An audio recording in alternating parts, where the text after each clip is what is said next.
All right, here we go. We're building blocks. We're putting together a skyscraper that is pinning, skyscraper that is takedowns. The idea, you want to fast forward through this stuff, you can. This stuff's going to be a little bit boring right now. Go get a glass of water. It's a little dry. You might have to drink something to get through it. But it needs to be said. You need to understand this. So as we go through and we get into the meat and potatoes of the cradles, of the pinning combinations, you have the basis on which everything works. This is the critical part. Don't fast forward through this. Okay, now we have to talk about cradles. Cradles are the most powerful pinning combination known to man. Of all the pinning combinations there are, half Nelsons, headlocks, fireman's carry into a headlock, bar arms, legs, all the other pinning combinations, if you put them together in one big pile and come up with a number, let's say 86, 122, I don't know.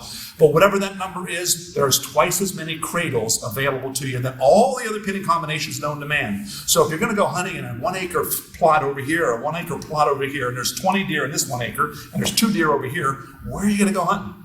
Where the 20 deer are. You have a better chance of getting a deer.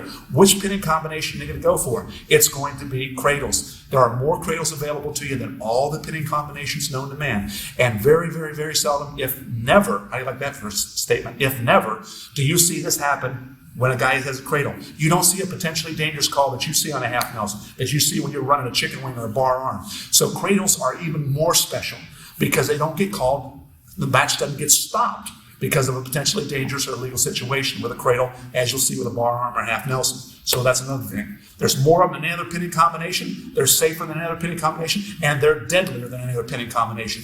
If you see a state semifinal, a state champion from the previous year getting dusted in the semifinals of the state the senior year, you bet it's going to be in a cradle. You're not going to bar arm a defending state champ or put a half Nelson on and turn his butt over and stick him. But you could catch him in a cradle.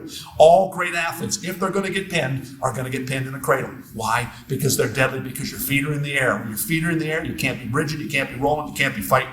It's very difficult to do it when your feet are in the air, and that's what a cradle does. So cradles, cradle, cradle. You have to go for cradles. They're the easiest to find because they're everywhere.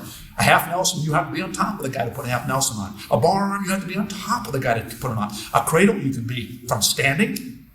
You can't put legs on a guy when he's standing, when you're standing looking at him, but you can cradle him from there. You can cradle him when you're underneath him. Can you put a half Nelson on when you're on being ridden? No. Okay, then you certainly can cradle a guy when you're on top. So cradles are available to you in all three positions. They're more of them than anything else. They're safer than anything else. They're deadlier than anything else.